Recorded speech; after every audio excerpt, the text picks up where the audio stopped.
There is a realm beyond that known to most technicians, an environment that appears unreal, and yet is as real as any repair shop. It's a place that might be called the Tech Zone. Introducing Rusty Brewer, a service technician calling for help. You see, Rusty doesn't fully understand troubleshooting CDI systems. All this is about to change, though, because Rusty's call is about to be answered in the Tech Zone. I sure hope this is the right number. I just can't seem to find the fault with that motorcycle. Tech Zone. Tech Zone? How did I get you guys? I must have dialed the wrong number. You have a problem with a motorcycle. Well, yeah, I do, but... Troubleshooting a capacitor discharge ignition system. Well, how'd you know? Can you hold a second? Yeah, I guess so. Welcome to the Tech Zone. Where'd you say I was? Honda's Tech Zone. Didn't you call with a problem about a CDI system? Well, yeah, but what am I doing here? Well, you might say it was a collect call. Anyway, that's not important. What kinds of problems are you having with that CDI system? Well, I thought I understood how the CDI system works, but I seem to be having trouble testing it. Well, that's exactly the kind of things you're going to learn while you're here. Here, take a look at this. By the time you leave the Tech Zone, you'll be able to describe how the CDI system operates, identify and test the various parts that make up its subsystems, and use the Honda CDI troubleshooting job aid to diagnose and repair CDI problems. Yeah, just what I need. I thought so. Now, have you watched the Honda full-cycle programs on the basics of electrical troubleshooting and how to use multimeters? Yeah, that's how I learned to test circuits and use a digital multimeter. Good. Let's get started. First, let's see how the CDI system operates. A CDI uses a capacitor to store electrical energy. When it's time for the spark plug to fire, an electronic switch called an SCR in the CDI unit receives a trigger pulse from a pulsar generator. That electrical pulse causes the SCR switch to close, discharging the stored electrical energy in the capacitor through the ignition coil. The result is a spark at the plug around 40,000 volts. There are basically 4 subsystems or current loops that make up the CDI system. You're probably pretty familiar with the first current loop. It's the high voltage secondary loop. The second current loop is the exciter coil circuit. It supplies the electrical energy for the system. The third current loop is the pulsar circuit that supplies the trigger signal to fire the system. And the primary circuit, which supplies the current to the coil, is the fourth loop. 4 loops, that seems like a pretty good way to break it down. It is, and you'll find that looking at the whole system in terms of these 4 loops will make troubleshooting a lot easier. This is Honda's technical series for motorcycle electrical systems. It'll give you a good background on Honda ignition and charging systems. Now, let's take a closer look at the subsystems and components themselves and learn to test them. The first subsystem we'll look at is the high voltage secondary current loop of the CDI system. It has 4 components. The secondary winding of the coil, the secondary lead, the spark plug cap, and of course, the spark plug. Not a lot of parts, but if any one of them fails, the spark plug won't fire. So, how would you go about tracking a problem in this system? Well, I know I'd check for a spark. Right. Always use a new spark plug just to make sure the old spark plug isn't the problem. And just to be safe, don't set the spark plug by the spark plug hole when you're cranking the engine. The air-fuel mixture being pumped out of the cylinder could ignite.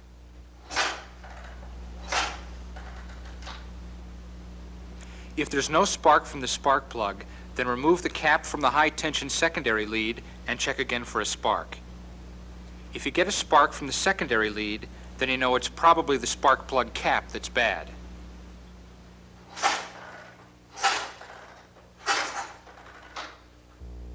The next subsystem we'll look at is the exciter coil. It's the second of the 4 current loops that make up the CDI system, and it supplies the power for the system.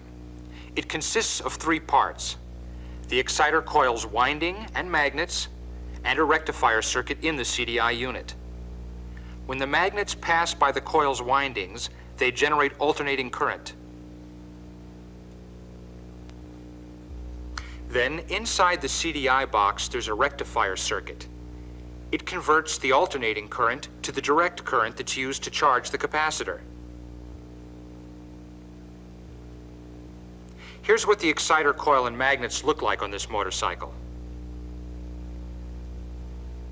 So how do I test this system? Well, first inspect the connector for damage or corrosion. If it's okay, then find out if the exciter coil's generating voltage. Set your digital multimeter for the 0 to 200 volt range AC and test it by connecting one lead to a good ground and the other lead to the wire from the exciter coil, as close to the CDI unit as you can. Now, operate the Kickstarter. The output is generally between 20 to 90 volts AC, but you'll have to develop your own specs by checking a known good unit with the same system. So what do I do if there's low or no output from the exciter coil? Well, if there's no output, then work your way back towards the exciter coil, visually inspecting the wires for damage or disconnections.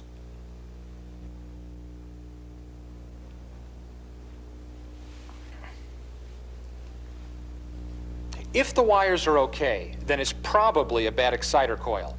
You can confirm it by doing a resistance check, according to the instructions in the service manual, and with the coil at room temperature. The third subsystem we're going to look at is the pulsar current loop. It consists of three parts. First, there's the pulsar coil itself, and the second part is the magnet that passes by the pulsar coil. Together, they generate a trigger signal which is sent to the third part of the system, the CDI unit.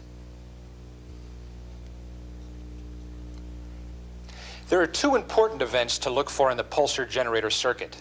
The first is to see that the circuit is generating an electrical pulse, and the second is to see that the pulse is arriving at the right time.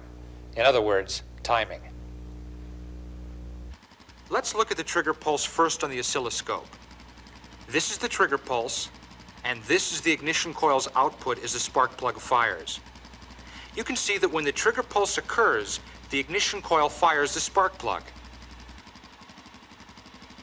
A CDI system's pulsar generator works like an exciter coil. So I check it the same way I check the exciter coil circuit, right? Right.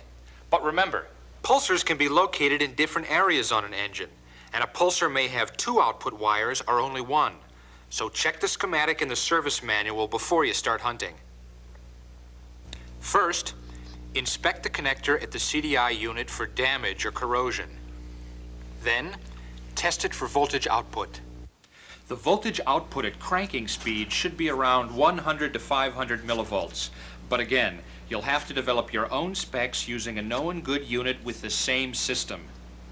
And if there's no voltage output, I check the wires for damage. Right. And if the wires were okay, well, then I do a resistance check with a multimeter and compare the results to the service manual specs. Right again. And if the specs don't match your readings, you'd replace the unit. Remember I said the timing of the signal from the pulsar generator is important too. So if an engine won't run properly when it's under a load or shows signs of overheating or detonation, there's a chance an advanced unit may be the problem. And if the ignition system isn't advancing, I ought to be able to spot it with a timing light. Right. One of the more sophisticated types of advanced units is the CDI tri-pulsar used on CX500s, 450 Nighthawks, and Hawks. It uses two different pulsar coils and an advance limiter. Each one controls spark advance in a different RPM range. The first one we'll look at is the fixed pulsar coil. It controls the trigger pulse up to about 2,000 RPMs. So it operates only when the engine is starting or idling. If it were bad, you wouldn't be able to start the motorcycle with the electric starter. But you could push start it. Why's that? When you push start the motorcycle, you spin the engine fast enough for the trigger signal to be controlled by the advanced pulsar coil. At that speed, the lack of a signal from the fixed pulsar coil isn't important. The second pulsar coil is the advanced pulsar coil. It generates a trigger pulse for the CDI spark unit in the engine's normal operating range. It also advances the ignition timing as the engine speed increases. If the advanced pulsar coil fails, the ignition system won't advance, so the motorcycle won't accelerate under a load.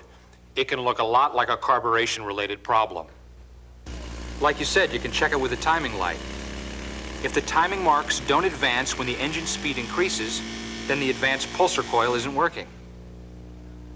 Since the advanced pulsar coil advances the ignition as the engine speed increases, it could eventually reach a point where the ignition was over-advanced. So there's an advance limiter tapped into the fixed pulsar coil. It limits the maximum advance of the advanced pulsar coil. The sign of a bad limiter is over-advancing, which may cause overheating or detonation. Like the advancer, you can also troubleshoot it with a timing light. If the limiter isn't working, then the timing marks will move past the maximum advance position when the engine's revved above 5,500 RPM. You can also check it with a multimeter. If there's no voltage output and the fixed pulsar wires are okay, replace the fixed pulsar. You can see this limiter's working properly. So we've looked at the secondary current loop, the exciter coil current loop, and the pulsar generator current loop. What about the primary current loop? After the exciter coil has charged the capacitor in the CDI unit, the pulsar generator triggers it to discharge through the primary circuit. This rise in current in the primary winding of the ignition coil induces high voltage in the coil's secondary windings, which fires the spark plug. The circuit itself consists of only two components: the primary windings of the ignition coil and the CDI unit itself. Let's check out the CDI unit first. CDI units are pretty rugged and reliable, so a lot of times what seems like a bad unit is really just a bad connector. The January '86 issue of The Wrench has an article on how to deal with corroded and broken connectors. If the connectors are okay, then you can check many CDI units by unplugging the primary lead where it connects to the coil and checking for voltage output. First, set your multimeter for the 0 to 200 volts AC range. Then, kickstart 5 or 6 times with the spark plug out and record your highest reading. The highest reading's about 35 volts. That's about right for this model. The voltage output will vary from model to model, so you'll have to develop your own specs by checking a known good unit with the same system. Now, the important thing to remember about this test is that it can help you verify if the CDI unit is sending voltage. This is the CDI troubleshooting job aid. It was developed by American Honda to help you diagnose and locate CDI system problems. It uses a proven troubleshooting procedure. The more you use it, the better you'll get at it. Hey, this looks familiar. It should. It's the one you were working on back at the shop. Let's try troubleshooting it with the job aid's help. So, what would you do first? Well, let's see. First thing I do is verify the complaint.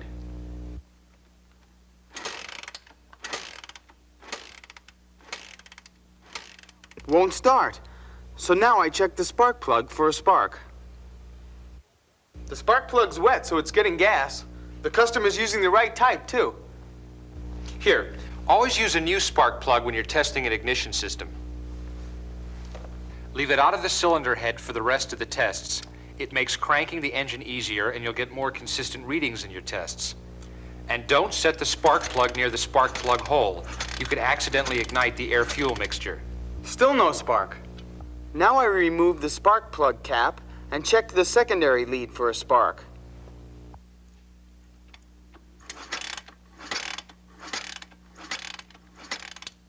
Still no spark. Let's see. The job aid says I should check the secondary circuit to see if its resistance matches specs. Right. It's a quick check you can do without removing any of the parts from the motorcycle. And it'll tell you if there's anything wrong with the coil or the spark plug cap. Remember, you should always check the service manual to see if the cap should be off or on when you test the secondary circuit's resistance. On this model, it stays off. Oh, it's 4.42 k ohms. That's within specs. So what's next? Well, it says to check the ignition and engine stop switches. Right. On vehicles with CDI systems, the ignition and stop switches turn the system off by grounding it. So a grounded switch would cause the system to have no spark. Right. And you can check it by disconnecting the black and white stop switch wire and trying to start the engine, or by checking for continuity with a digital multimeter set on a high resistance range.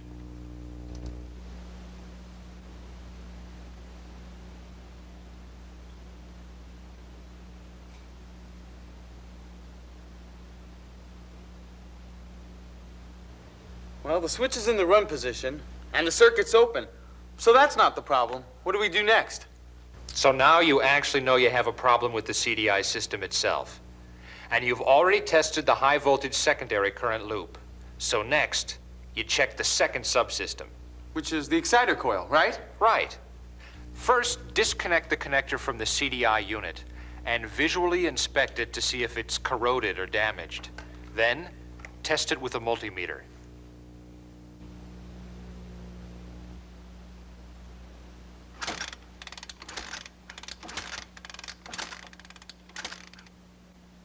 The exciter coil's okay. So let's see. We go to the pulsar generator next. Right. Again, you just want to do a quick check just to make sure the pulsar generator's putting out voltage. Just like with the exciter coil, you want to test the pulsar's output at the CDI box. It should be around 0.1 to 0.5 volts AC. Well, the multimeter indicates that there's an output voltage from the pulsar generator, so it's okay. If the meter showed no voltage and you knew the output wires weren't damaged, you'd go ahead and replace the unit. Remember though, some single-cylinder models with camshaft-mounted pulsars have adjustable magnet air gaps. The gap may have been improperly set. So check the service manual first, and if it has an adjustable gap, check its clearance. Well, since the exciter coil and pulsar generator check out okay, it says I should check the primary circuit for voltage next. Right.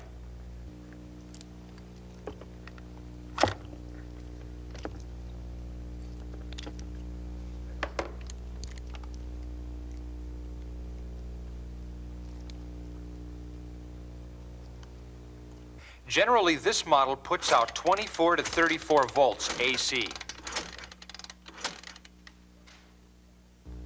So I know the CDI unit's working.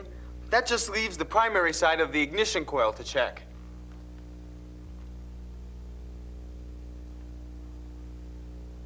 Ah, the circuit's open. So the coil's bad. You've got it. Do you see how following the sequence in a job aid can really save you time? Hey, I'm convinced. Of course, after you replace the bad coil, you'll want to verify that you solved the problem by retesting the system for a spark. Sometimes you might find that you have more than one thing wrong with the system. Let's say a bad ignition coil and a bad CDI box. So what do I do in that case? Well, you'd continue testing from the point where you discovered your first problem to the end of the troubleshooting sequence. Hey, this stuff on intermittent problems could really be helpful. Right.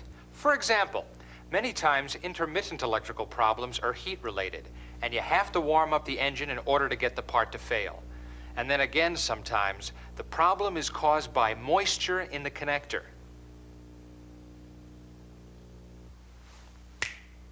Okay, let's take one more example. The customer complained that his TRX 350 wouldn't start. How did this get here? Never mind. Now, what's the first thing you do to troubleshoot this ATV? Well, I verify the complaint. Right.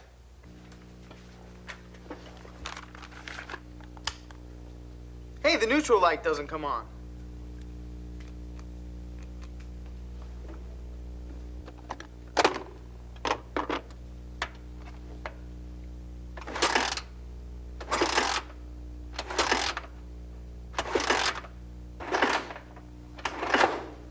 It doesn't start. The job aid says if the unit doesn't start and the neutral light isn't on, then we should check the neutral switch. Right. If the neutral switch is open, the engine won't run. You can check it with a multimeter.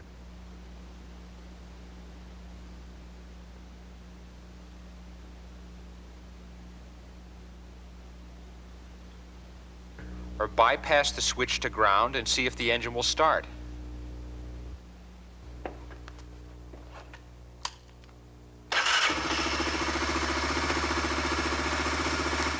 So it was an open switch.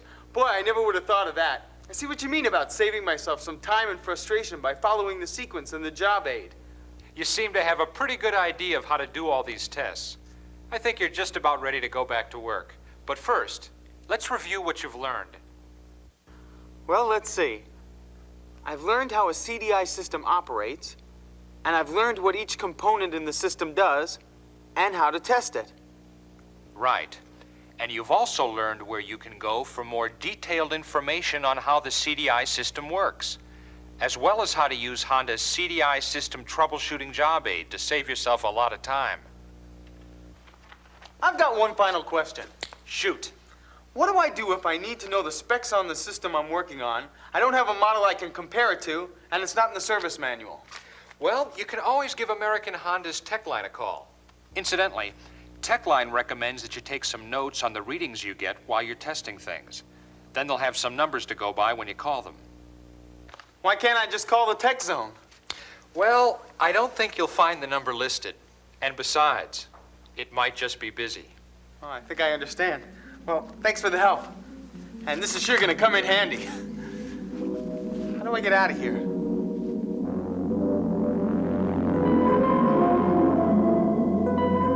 Submitted for your approval, one Rusty Brewer, a motorcycle service technician who didn't have the knowledge to do a job he needed to do. Didn't have the knowledge, that is, until one day he received a person-to-person call from Honda's Tech Zone.